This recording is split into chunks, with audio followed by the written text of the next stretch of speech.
couple of imported eBay pickups. So let's have a wee look. This first one's something I've been after for absolutely ages. And it's imported from America because I wanted the NTSC version. I'll give you a hint. It's an N64 game, so obviously the PAL version is a sluggish mess. But if I get it open, you'll soon see what it is. Now this is quite well regarded. It's Indiana Jones and the Infernal Machine. Now this was interesting in its sort of development tale, because this was originally a PC game, I believe, and they actually ported it to the N64, if you want to call it that, and actually used higher quality textures and added some extra content, I believe. So this was the sort of, you see the air commas here, air quotation, definitive version. It's something I've wanted for ages. It supports the sort of high-res pack, I believe. And yeah, I've been after this for so long. It does look really good, actually. It looks like a good use of the license as well. And as far as N64 3D platformers go, obviously there's some really good ones out there, but there was no Tomb Raider on the N64. And this is the answer to that, I suppose, at the time. And yeah, this has really helped me go towards having a complete collection of N64 games that use the memory expansion as well, which is always a good thing. But it's just a title I've been after for so long. What can I say? I don't know how well it's aged. You'll know better than I do from the footage over there. But we shall see. Not too much to say on that one. But I'm very excited about it, and I'll probably try and put up something, maybe of a review if I complete it, which no, me is unlikely. But anyhow, the next one, also from the wonderful world of eBay, is difficult to unbox even. And if you watched my videos maybe a couple of months ago, I picked up Grandia 2 for the Dreamcast. And, well, if I didn't give it away, from the makers of Grandia 2 comes Grandia 3. I believe, I could be wrong here, I don't think this received a PAL release, which is one of the reasons I imported it. Another reason, of course, as always, 60Hz, so it's a nice 2-discer. Really like the disc artwork, look at that. Not so much that one actually, but this one's kind of cool. Grandia 3. Yeah, I haven't had a lot of time to sink into the Dreamcast game yet, surprise surprise. Got a nice colour manual. But I'm really looking forward to playing this series. I've played a few hours of the original Grandia on the PlayStation 1, I just absolutely love that. It's a brilliant soundtrack, really nice gameplay. And I'm wondering if this one could sort of, or if even either of them actually can live up to the sort of legacy that one put down. And just judging by the graphics at least, this looks absolutely fantastic. What year is this? 2005, 2006, so yeah, that'll explain the graphics.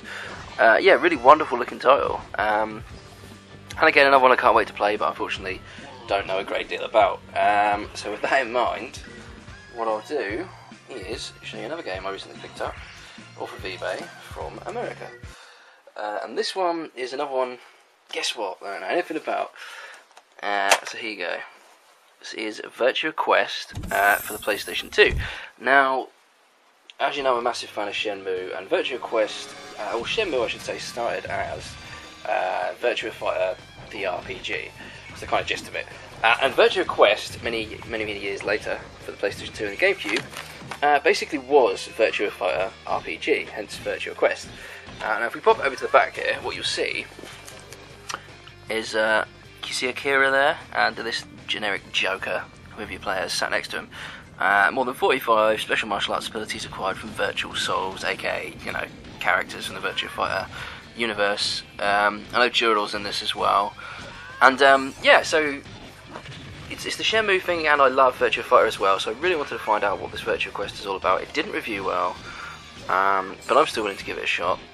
And it's one of those really strange sort of primitive things where, you know how in Virtua Fighter it has those sort of whoosh sounds, like whoosh, when you hit someone with like Jackie, you do his kicks. It has that in it. It's just little things like that that really sort of capture my imagination. And I know I'm just going to turn this on and immediately be in that sort of retro mindset and hopefully get something out of it. But we shall see. It's a full-on RPG. It's got a proper story in there as well. But you know, who's to say whether it's any good or not?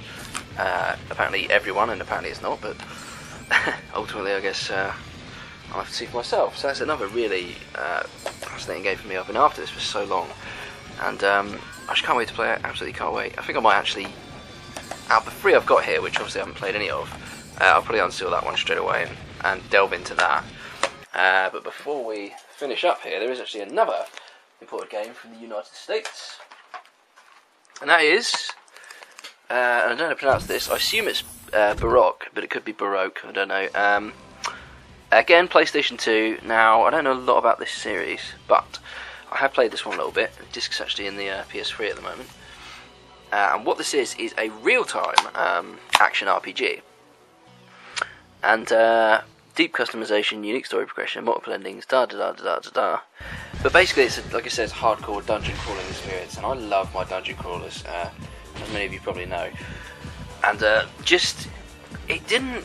I watched a video of this, and it didn't resonate with me in a way that I thought it would. It didn't strike me as a kind of Diablo-style gameplay. And oddly, for the first sort of 20 minutes that I played it, that's exactly what it struck me as. Really nice real-time combat. Again, I can't wait to sink some hours into this one.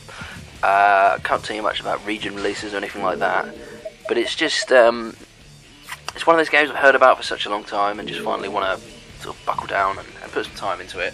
I picked this up for under a tenner, so didn't get particularly mugged on any of these purchases, which is always a bonus. But yeah, so that is Baroque, we'll go with, Virtua Quest, Grandia 3, and Indiana Jones and the Infernal Machine. So lots of imports, and hopefully a whole lot of fun as well. As always, there'll be a new video shortly, and thanks for watching.